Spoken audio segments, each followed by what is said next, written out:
La aventura de escribir una novela. Lo que no se sabe de el viaje en que se supo casi todo.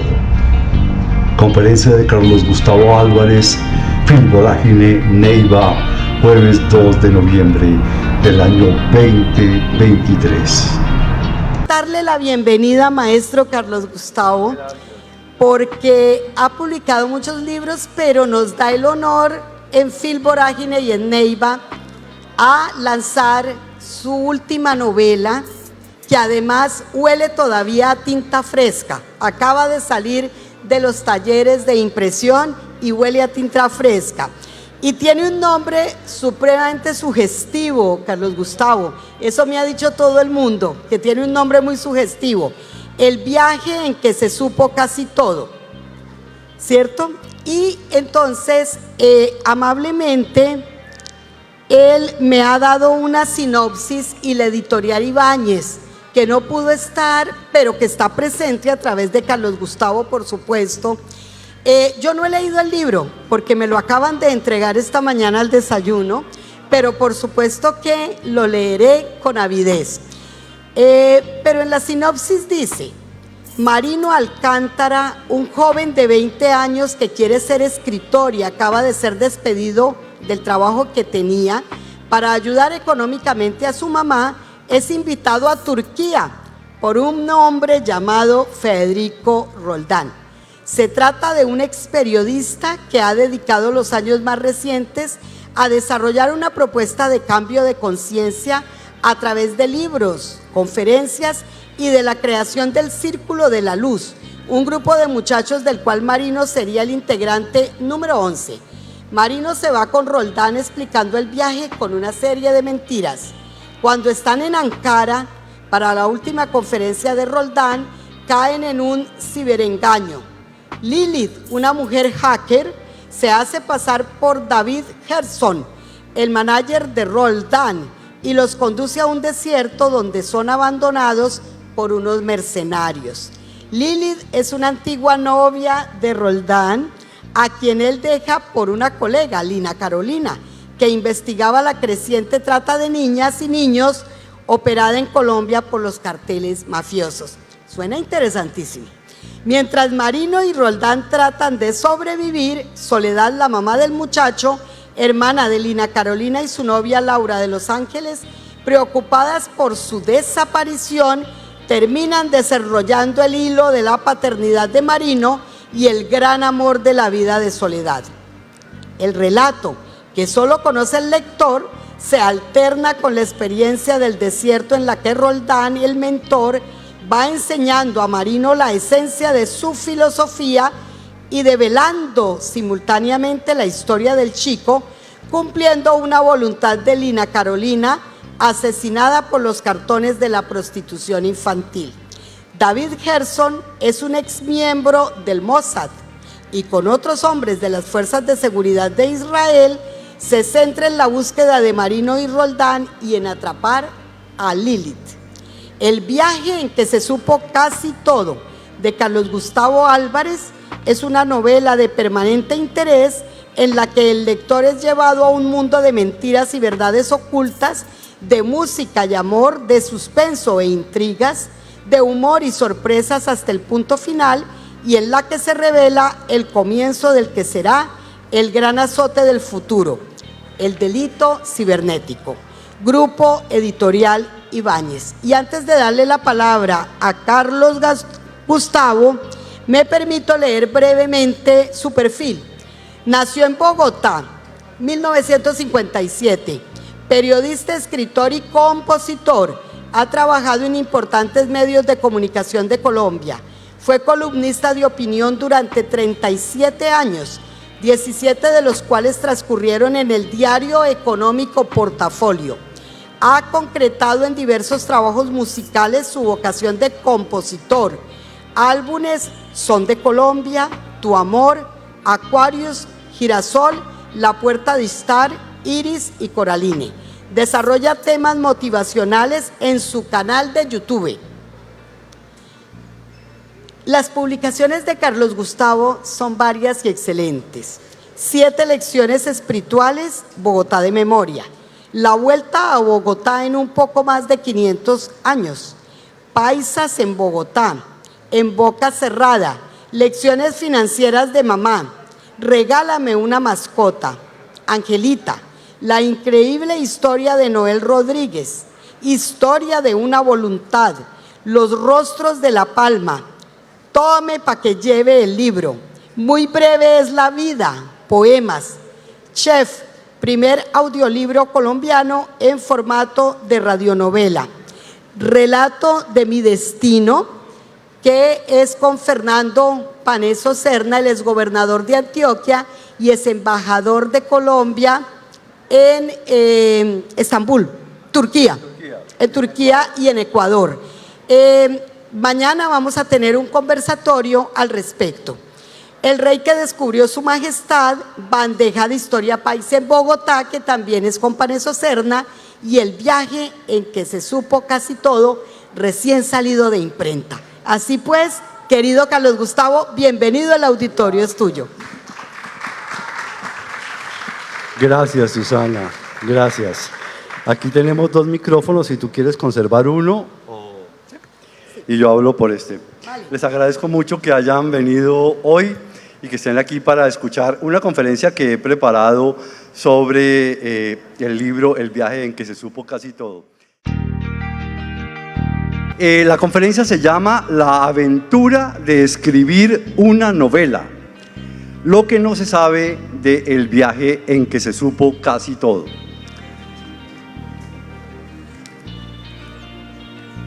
A los autores de novelas o a quienes surcamos en este u otro navío el océano de las creaciones literarias, lo mismo que a nuestros lectores que multiplican la aventura, nos llega más temprano que tarde una pregunta inapelable.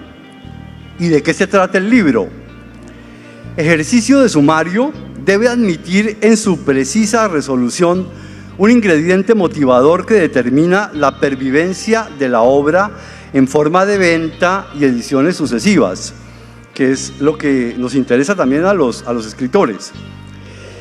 La síntesis hace parte de una técnica que se despliega en las series de Netflix, en la forma como se conciben los cortos o tráileres de las películas y, por supuesto, en las reseñas bibliográficas. O simplemente en el atesorado voz a voz que lentamente dirige a los receptores a los estantes de las librerías o a los pedidos en las páginas web. ¿Me siguen? Ok. Mi novela, El viaje en que se supo casi todo, no ha sido ajena a este protocolo. He tratado de resumirla a quienes lo han pedido, destacando ciertos hechos, relevando determinados personajes, confabulando un panorama de la historia que se entienda desde un punto de vista desprevenido y general. El resumen contenido en la contraportada del libro que acaba de leer Susana creo que cumple esa misión con honorable idoneidad. Ahora bien, cumplido el protocolo de la núbil presentación en sociedad y ejecutado el rito de la sinopsis, simplemente quisiera hablar de la novela, entrever sus costuras, escarbar su carpintería, atender a algunas preguntas. ¿Cómo aprendí el gusto por las historias y asimilé el prurito de contarlas?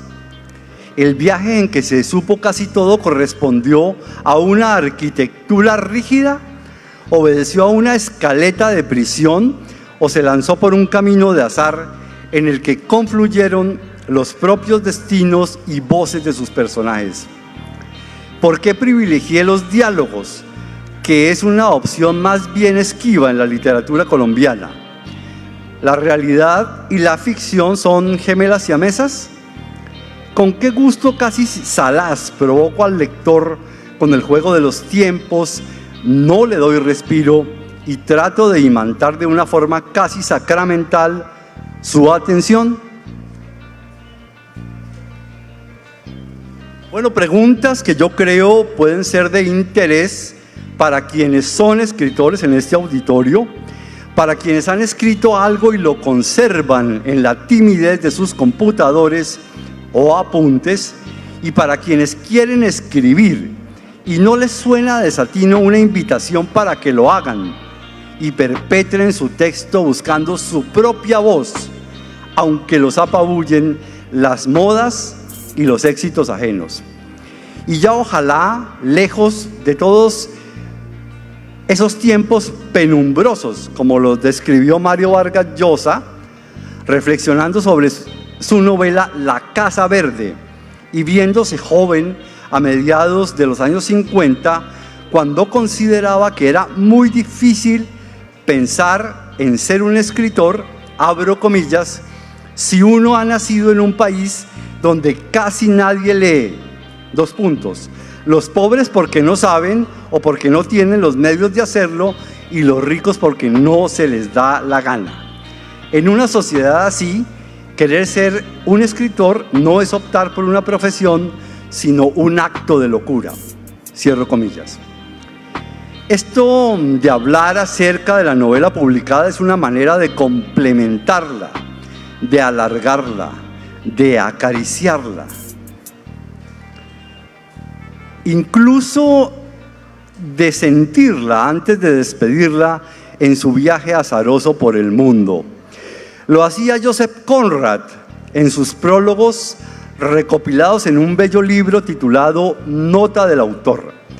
Y es prácticamente un ejercicio continuo del citado Mario Vargas Llosa, quien prolonga su reflexión sobre la novela a través de Flaubert, Víctor Hugo y Gabriel García Márquez, y se concentra en el tema en libros como La historia secreta de una novela, no siendo esta otra que la ya comentada Casa Verde, su segunda obra publicada en 1966, y Cartas a un joven novelista, como Rilke había hecho a un joven poeta. Y está claro, apostillas a El nombre de la rosa, sobre la novela colosal de Umberto Eco, que él había concebido simplemente a partir de envenenar a un monje mientras leía un libro misterioso, y como el péndulo de Foucault, necesita en muchos aspectos de un manual práctico para captar todas sus dimensiones. Es precisamente Umberto Eco quien señala 3 asuntos con los que quiero comenzar a desenredar lo que no se sabe del viaje en que se supo casi todo. Que cuando cogemos un libro no debemos preguntarnos qué dice, sino qué quiere decir.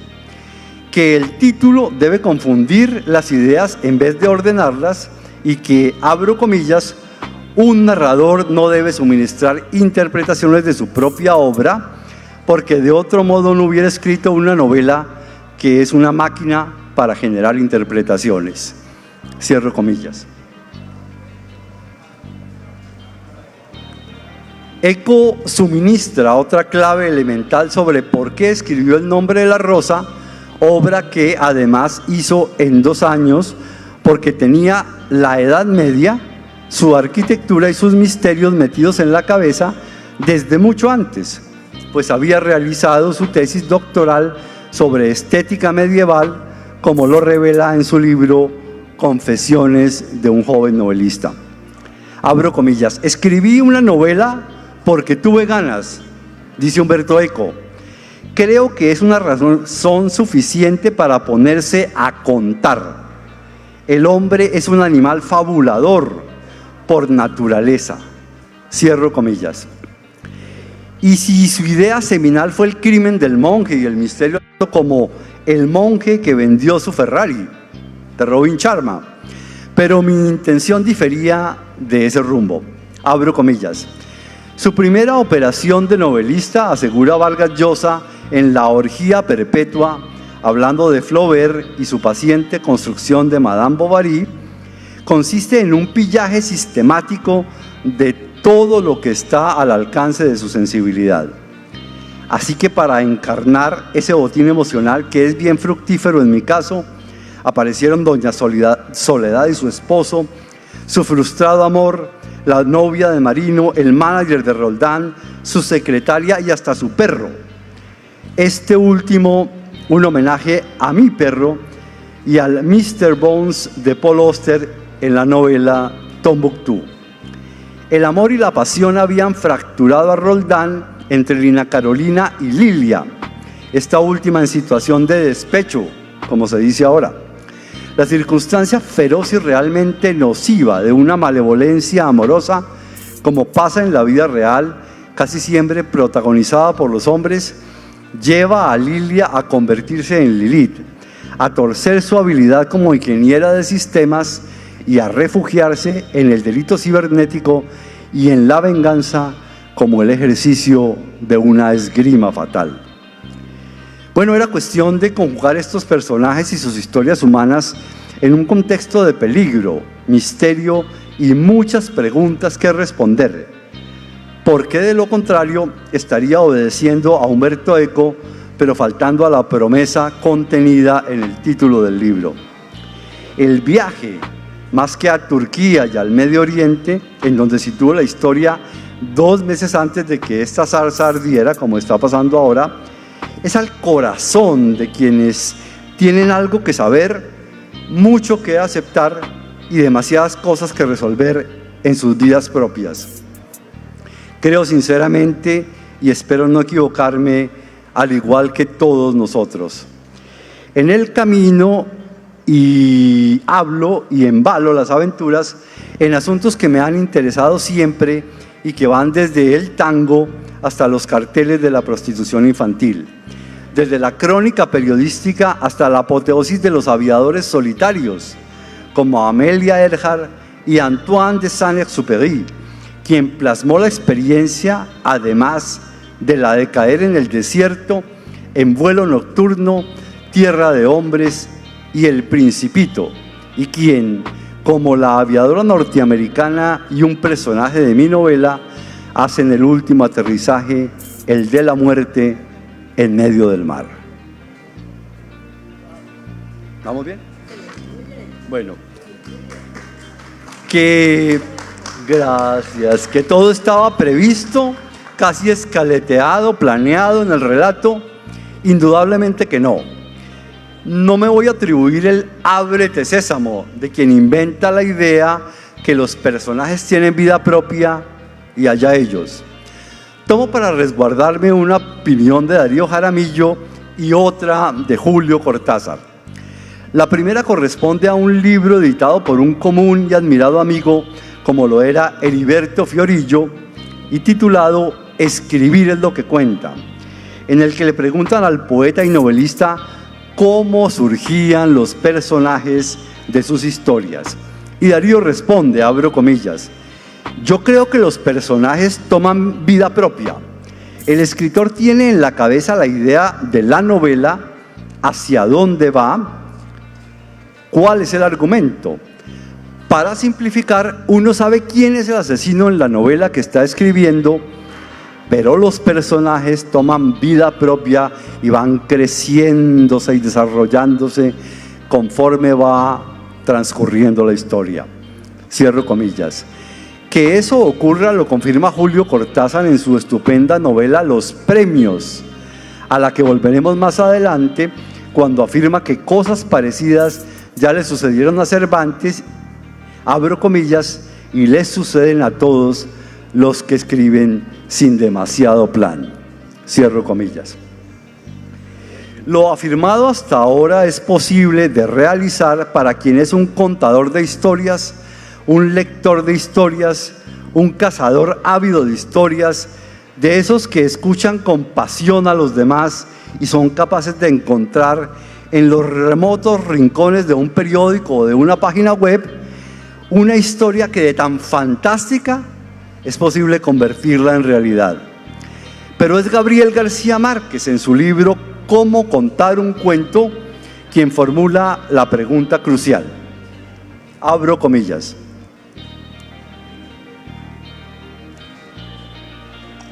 ¿Qué clase de misterio es ese que hace que el simple deseo de contar historias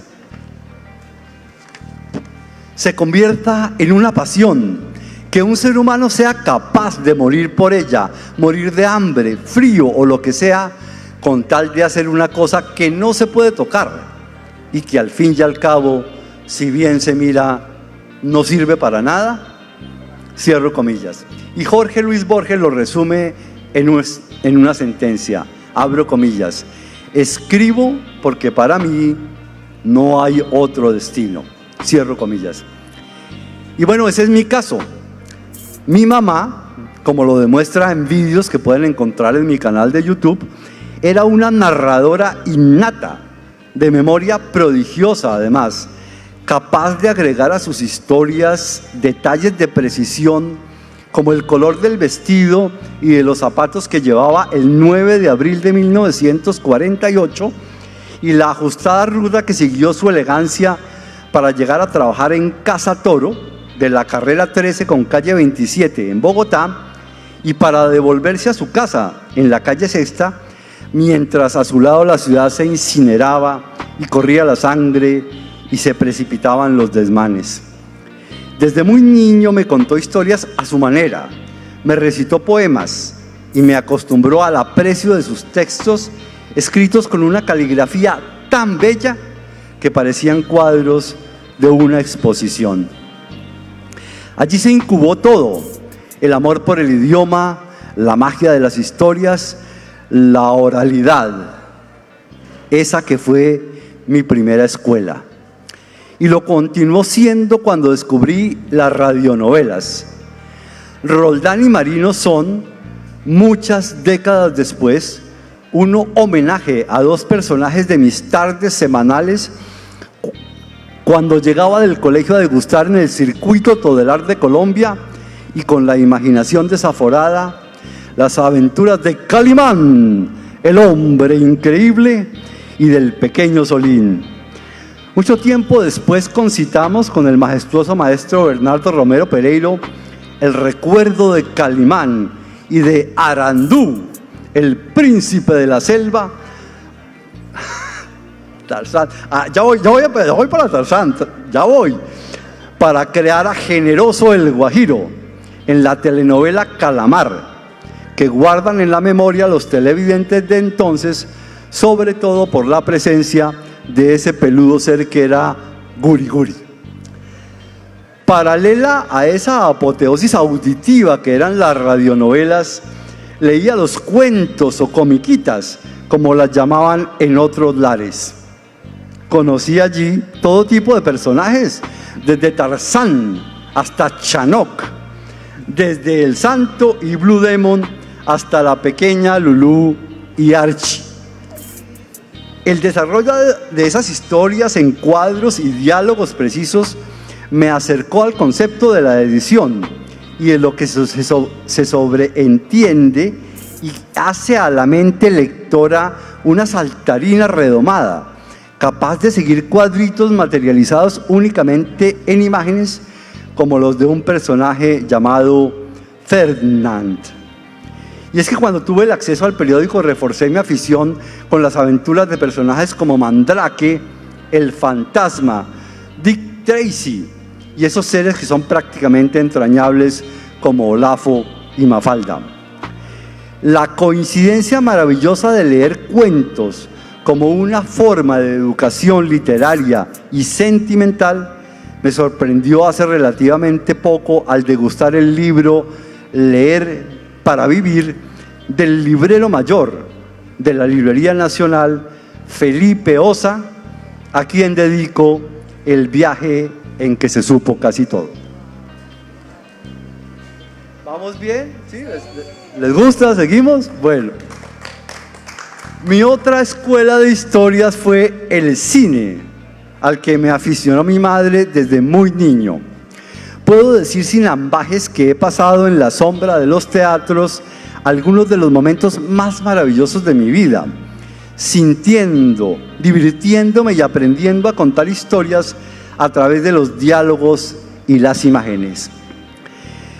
Claro que muchas de estas formas de contar historias tienen como elemento común a la música popular, que cuenta historias de amores luctuosos, escanciados en notas de boleros, tangos, rancheras, valses, bambucos y muchos otros géneros que ustedes podrán encontrar en El viaje en que se supo casi todo, en la voluminosa discoteca de acetatos 5000 del personaje Paco Araneda.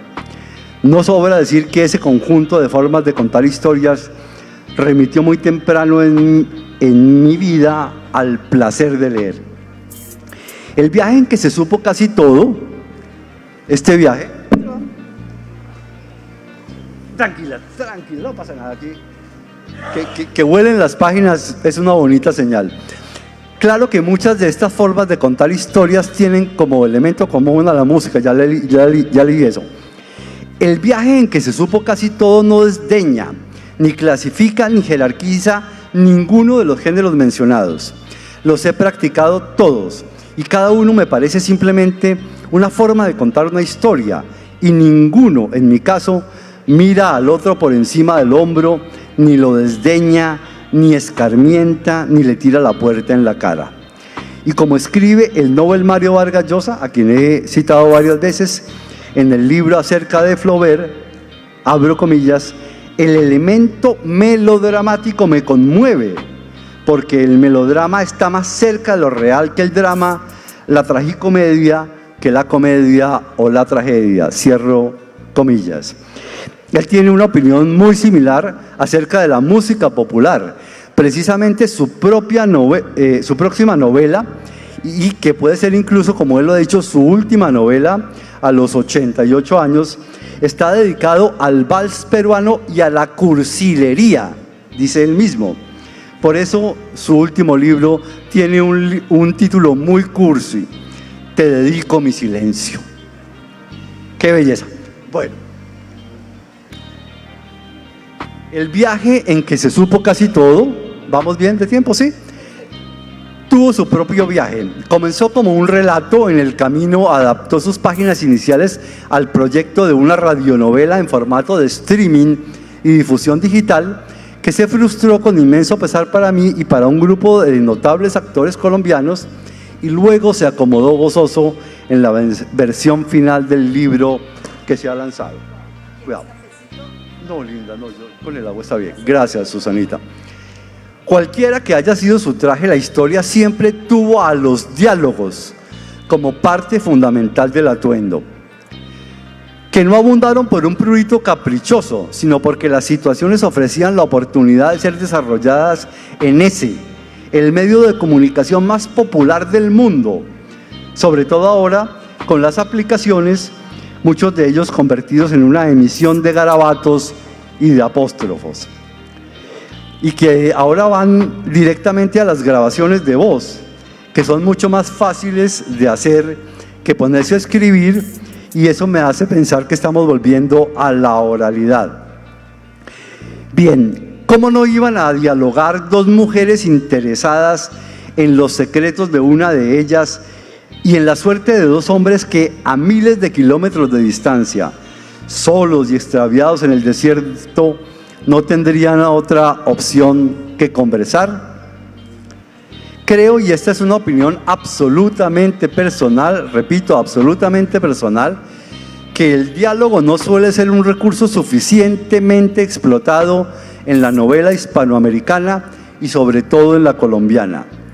No digo a la manera de El beso de la mujer araña, de Manuel Puig, que elige el diálogo como su camino único de expresión, ni siquiera como es utilizado por Mario Vargas Llosa, un dialogador notable en toda su obra, en la obviamente dialogada Conversación en la Catedral.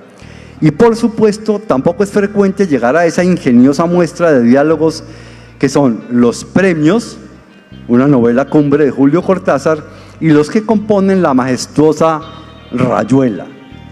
Y solo a manera de referencia recordar que a partir de 1899, con la publicación de Realidad, el muy agradable y majestuoso escritor español Benito Pérez Galdós inauguró la modalidad narrativa denominada la novela dialogada.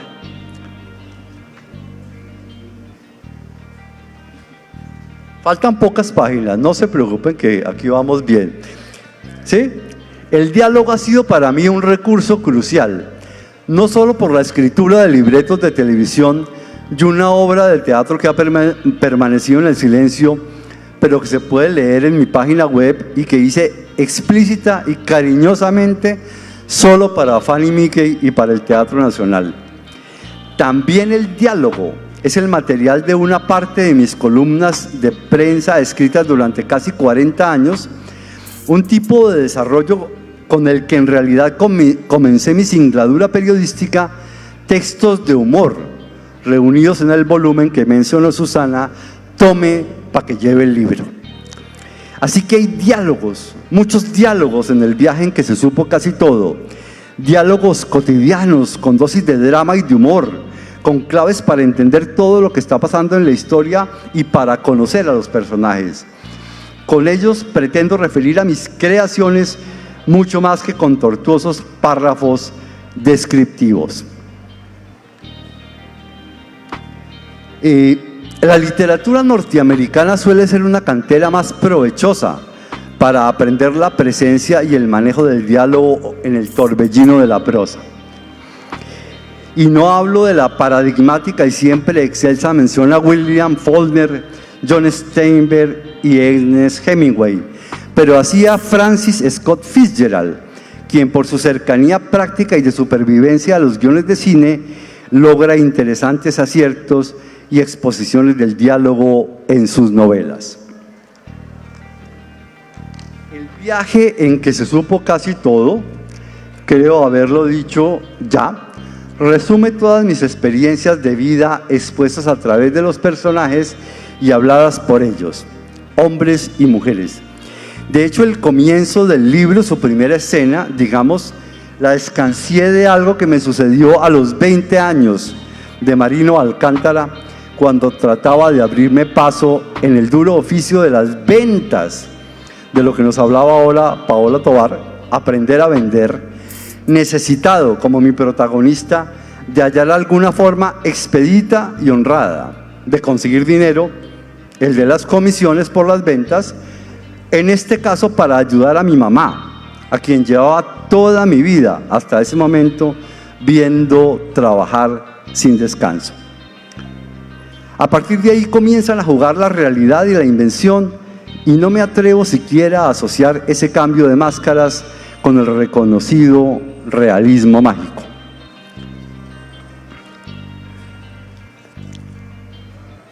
Puedo asegurarles que la primera es determinante y corresponde, la realidad, al oficio periodístico, sin opacar a la segunda, a la que tampoco denuesto y que me ha iluminado en la creación de casi todos mis libros. Descripciones como las que hago de Turquía corresponden a mi propia experiencia, pero tuve que ayudarme de búsquedas y referencias de amigos para construir los sucesos del desierto y lo que refiero de Chipre y de Israel, por ejemplo. Construyo y propongo un héroe que comete errores, un héroe que huye de la perfección y que sabe también que un pecado lo persigue como un escabroso jinete nocturno. Su mérito no consiste en ser eterna e infaliblemente feliz, como parece predicar el mantra humano de nuestros tiempos, sino en saberse levantar y seguir adelante en esa escuela inagotable de aprendizaje que es la experiencia de la vida. Su enemiga se aleja de modelos, de malas y de villanos, y no habrá quien le dé la razón para querer destruir a Federico Roldán, porque el despecho y el desamor son dos engendros de muerte cuando se apoderan del corazón. Y en últimas, la fuerza de mis personajes femeninos es siempre la marca de lo que escribo, situación que me hace recordar lo que explicaba Juan Rulfo, que su gran novela no nació para recrear a Pedro Páramo, sino de la búsqueda de un ideal llamado Susana San Juan. He terminado o he comenzado la aventura de escribir una novela llamada El viaje en que se supo casi todo, Dejo muchas cosas para que el lector imagine, componga, deduzca, devuelva las páginas, se enoje y se divierta, juegue conmigo y con mis personajes, y con todos ellos también sufra y se apasiona. Y que se divierta también, disfrute, sonría. Lectores y lectoras como cómplices, como compañeros de fiesta, como amigos de aventura, que al terminar de leer El viaje en que se supo casi todo, tengan una mejor disposición de ánimo y sientan que han empleado las horas de su tiempo en una entretención, que también es una función importante de escribir. Creo, y esta es una opinión personal, que eso le falta a la literatura colombiana, que consiste en reflejar en las historias esa moneda de dos caras que es la idiosincrasia nacional, la que nos hace capaces de sonreírle a esta realidad demoledora que es nuestro pan cotidiano. Y en fin,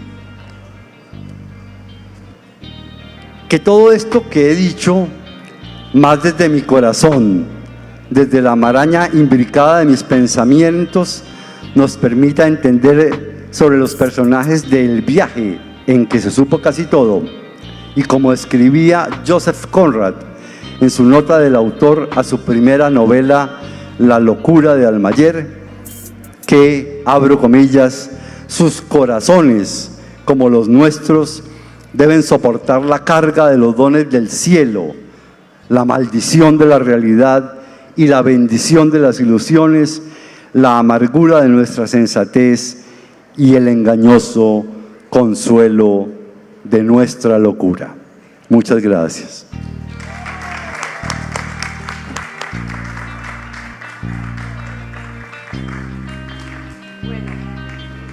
La verdad, ¿sí? ¿Me escuchan? Ok.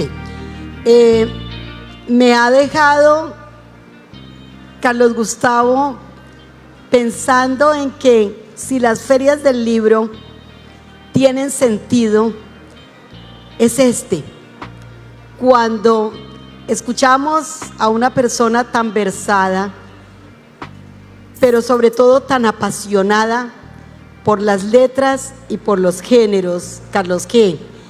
Nos has hecho una travesía, nos has hecho un recorrido magistral, un recorrido por autores, un recorrido por obras, un recorrido por lugares, un recorrido por etapas de mi vida y un recorrido por ese pasado que tuvimos juntos, tú, Iván y toda esa generación de periodistas que estábamos ávidos de sueños y ávidos de ser la palabra que los demás no tenían, de ser la expresión de lo que los demás no tenían, y además de descubrir cada día un libro nuevo, un autor nuevo, una película nueva, una canción nueva, una pieza de jazz nueva.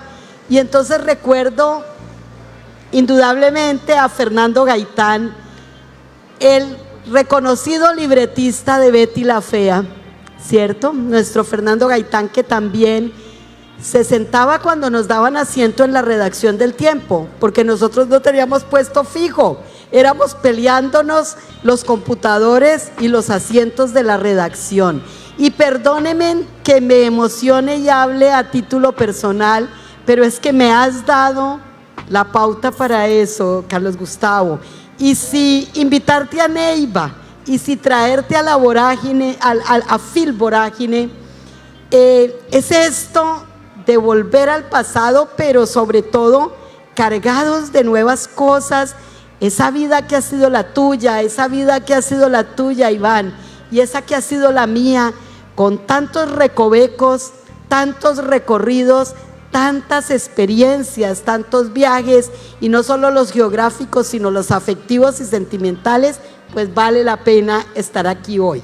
Abro el micrófono al auditorio para si hay preguntas, intervenciones, alguna opinión, algún sentimiento. ¿Quieres?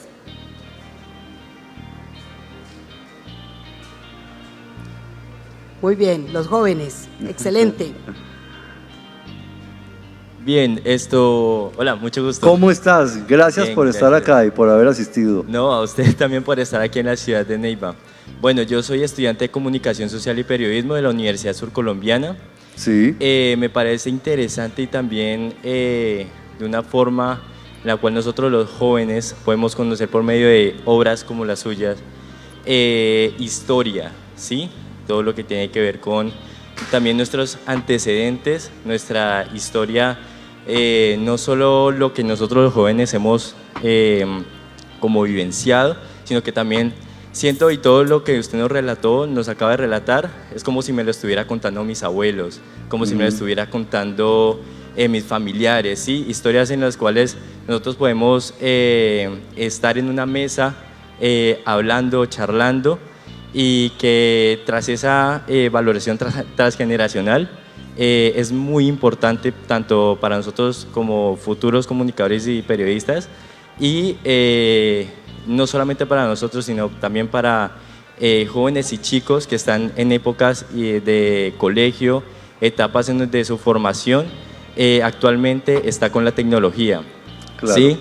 Entonces me quedó muy como marcado cuando su merced dijo que todas estas historias, todo lo que lo ha marcado en su vida está plasmado en el libro. Es muy interesante saber que, o conocer también jóvenes, y también extender la invitación a que jóvenes también participemos en este tipo de eventos, porque conocer, aventurar, entrar en todo este tema de historias es muy importante para la formación personal, y hoy en la era digital siento que también es más importante y que tenemos más conocimiento dentro de estas. Entonces, pues, no, un placer, y estar acá es, no, mejor dicho, escuchar esto es muy importante para nosotros. Muchas gracias. Qué bueno, muchas gracias a ti, bravo, muy bien. Pues mira, Excelente. la esencia fundamental de este texto es la invitación a escribir. Necesitamos escribir, seguir escribiendo, nunca abandonar la tarea de escribir.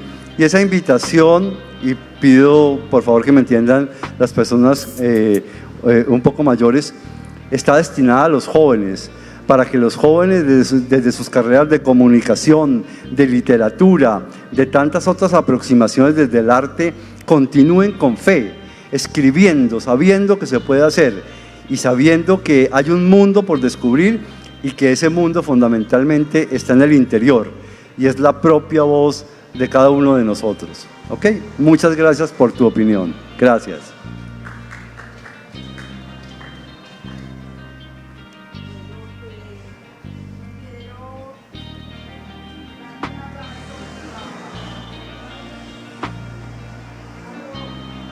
Saludo especial para Sergio Chape, poeta, amigo, para el doctor Pedro Pablo Tinjacá, presidente de nuestra Academia Huilense de Historia. Doctor, bienvenido. A Amparito Andrade, estamos hablando, Amparito, con mi amigo Carlos Gustavo de toda la vida. Trabajamos juntos en el tiempo hace 40 años. Amparito, estamos hablando de la importancia que los jóvenes sigan leyendo y escribiendo. Carlos Gustavo nos hizo un delicioso recorrido por todas sus pasiones literarias y cómo nacen sus libros y cómo nace esta nueva novela, El viaje en que se supo casi todo. Y Amparito es profesora de chicos y chicas, y ella es profesora de literatura, y ella los incentiva, y es la mejor maestra, yo creo, que tenemos en Neiva y el Huila en esa materia. Un aplauso para Amparito, por favor. Sí, te lo mereces. Y bueno, bienvenida, Amparito. La maestra Madusa, María Dubis, quiere intervenir. Sí, claro. Muchas gracias. Tengo algo que me ha hecho emocionar mucho. Esas ganas, esa alegría con que habla.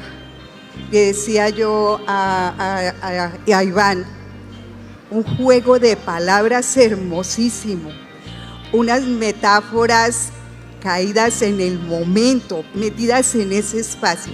Mis felicitaciones, es usted grande. Muchas Y gracias. la poesía, la literatura es la huella digital del alma, ¿no? Completamente, claro que sí. Mis Así es. aplausos, maestro. Mis Gracias, aplausos. José, gracias por su opinión, muchas gracias. Se lo agradezco mucho. ¿Cuánto tiempo nos queda, Susana?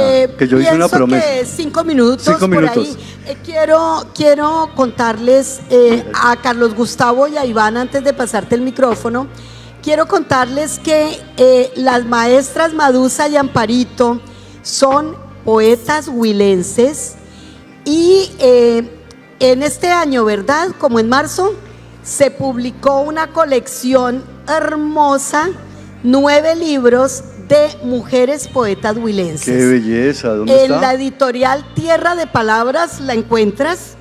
Es Ok. la editorial de Ana Patricia Collazos, Ana Patricia, la otra claro. poeta, y ahí también está publicada y es una belleza de colección. Estuvimos en Filbo presentándola, digo yo, como Sí, sí, sí. consejera departamental de Cultura y éxito Claro. total. Es una cosa maravillosa. Me alegro. Pues bien, el compañero Javeriano, formamos parte de los Regresa Javeriano, ¿Sí? egresados Javerianos capítulo Huila. Quiere también dar su saludo Fernando Charri, nuestro cómplice que ha transmitido todo esto y ojalá haya quedado grabada tan magnífica conferencia. Fernando, muchas gracias, y al Centro de Medios Audiovisuales de la Gracias. USCO, muchas gracias. Por favor, el micrófono es suyo. Mi nombre es Orlando Cano Quesada, tengo el seudónimo de Orca. He escrito, pero no he publicado. Tengo a Pitalito en crónicas, tengo 2 crónicas, Pitalito en crónicas y Poetas Laboyanos. Me gusta mucho el acróstico, la poesía, el sociodrama. Claro. Ahorita me trajo mucho la atención, usted cocinó esa novela Viaje en que se supo casi todo, lo cocinó a fuego lento. Me trajo a la memoria las tiras cómicas del tiempo. ¿Sí? Por supuesto, claro. Ahí está, yo le decía a Tarzán, le decía lo de Calimán. Yo me moría por escucharla, así lo de Calimán. Claro. Solín. Y a Solín.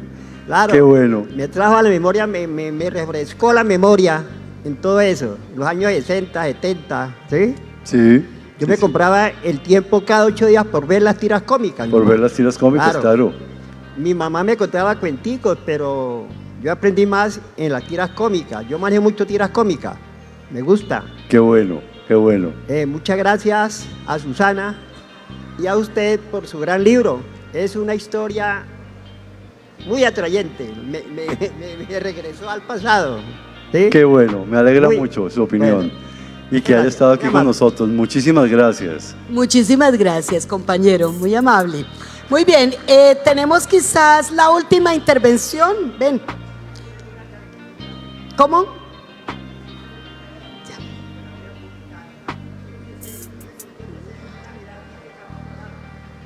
Ok.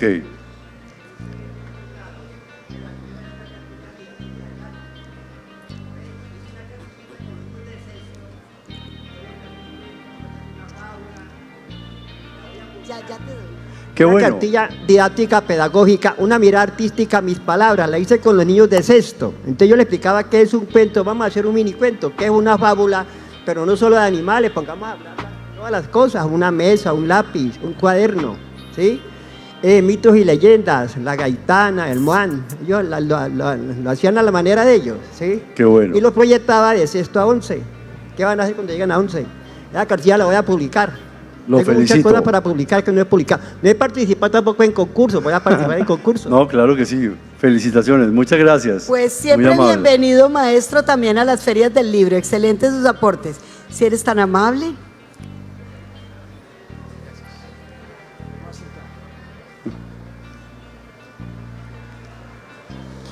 Sabiduría y profundo consuelo para ti. Quiero hacerte, digamos, más que una pregunta, una invitación a ampliar 3 temas. Sí. Primero, el concepto de diálogo dentro del desarrollo de la novela, un poco la búsqueda espiritual y la evolución de los personajes, como ampliar, digamos, esos tres horizontes. Bueno, los diálogos, como explicaba, yo creo que en la mayor parte de la literatura huimos de los diálogos porque son difíciles de hacer, porque lograr el encanto de un diálogo es algo que digamos, ha sido en Colombia muy marcado por la forma de dialogar de Gabriel García Márquez, que es una forma de dialogar sentenciosa, de frases muy precisas, muy hermosas, pero que dicen, por ejemplo, su biógrafo Gerald Martin dice que no son diálogos naturales y que a él le costaba mucho el diálogo. Existe esa teoría, pero yo lo que digo es, esa es su forma de dialogar. Entonces considero que hay que explorar mucho la forma del diálogo, sobre todo porque los seres humanos nos comunicamos fundamentalmente dialogando. Entonces yo creo que hay momentos en que la prosa debe darle el paso al diálogo y que ese diálogo describa a los personajes más que largos párrafos o esa clase de cosas. Claro que en esta novela hay también una búsqueda espiritual, porque yo creo que el mundo está cambiando hacia una nueva forma de ver la conciencia. Es un poco difícil hablar de eso en literatura, por eso yo decía, sin que uno termine asociado al monje que vendió su Ferrari o ese tipo de obras de las cuales no hablo mal, simplemente digo que son perfiles de novelas. Yo no hablo mal en este ensayo de nada, ¿cierto? Pero yo sí creo que hay que acercarse a una nueva instancia espiritual que nos está brindando a todos otra forma de conciencia y otra forma de acercarnos a algo que yo he denominado y que está en la novela Auto, Eco, Bio y la Fuerza Suprema. Auto es conocernos a nosotros mismos, que es lo más importante que debemos hacer en la vida, conocernos, respetarnos, entendernos y volver al oráculo de Delfos que dice, conócete a ti mismo. Eco porque debemos manejar las relaciones de otra manera, no solo las relaciones entre nosotros, sino las relaciones con las personas que nos rodean. No podemos ser indiferentes a la persona que está tirada en la calle o que es pobre o a la persona que no tiene nada, porque esa persona también hace parte del mundo en que todos vivimos. Y tarde o temprano nos vamos a encontrar con esa persona en algún punto de nuestra historia. Y eco porque no podemos desentendernos de que vivimos en el planeta Tierra y que hay que cuidarlo, que este es un planeta de seres vivos y de un universo que está a nuestro servicio si nosotros lo amamos y lo cuidamos.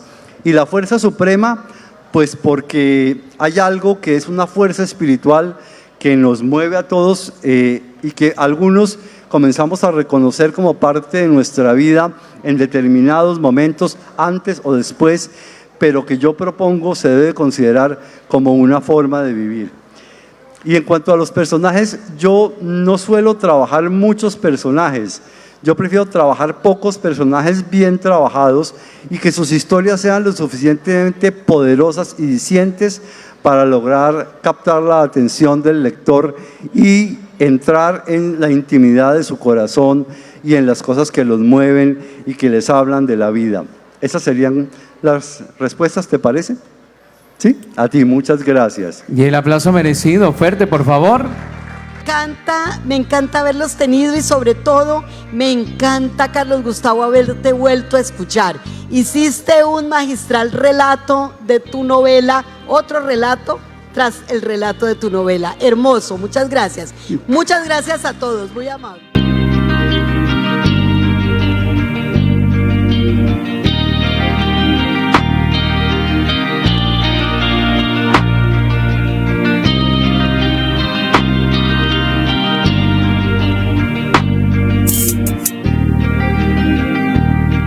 Gracias.